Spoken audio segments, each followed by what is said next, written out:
move on to the next topic, which is really how you can set privileges for different users. We've seen how we can set privileges for different users, how we can sort of further lock that down and restrict access to certain fields and tables in the database. So we've got a table here, which is the Maybridge Building Blocks database, and we've got some fields in that table, or actually this is the instant JChem entity.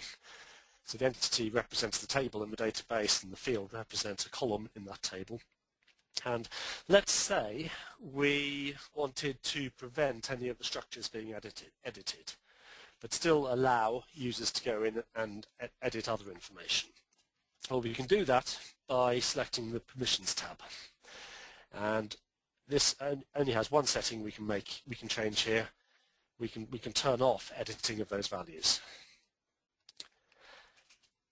And by doing so, we'll find that the user, even if they have read-write access, they are unable to edit the structures, but they would be able to edit the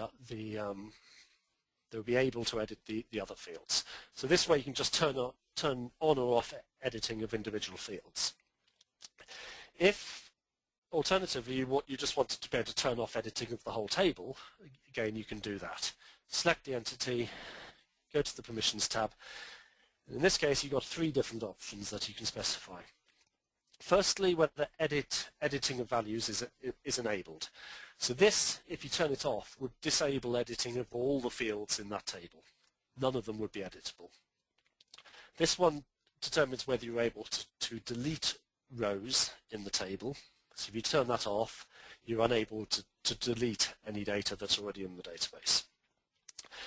And this one is whether you can insert new rows. If you turn that one off, then you're limited to the existing rows in the database and you can't create any new ones. And if you deselect all of these, you've effectively got a read-only database table. So just to summarize this again, at the entity or table level, there are three things you can control: the editing of values, the deletion of rows, the insertion of rows. At the field level,